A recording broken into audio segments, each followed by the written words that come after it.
Айде. Здравейте. Приемам предизвикателството ледена кофа от Милиан Чилева, но поради липса на кофа с студена вода ще пусна леден душ. Тук температурата е 35-6 градуса навънка, водата е ледена. Ще номинирам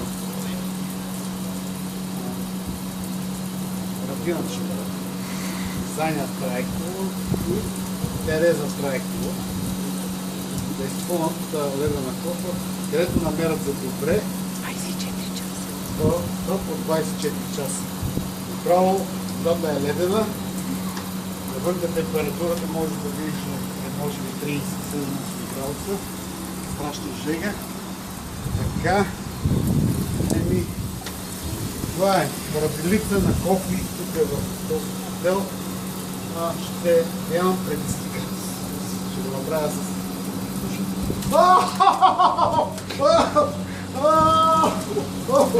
ай, още малко.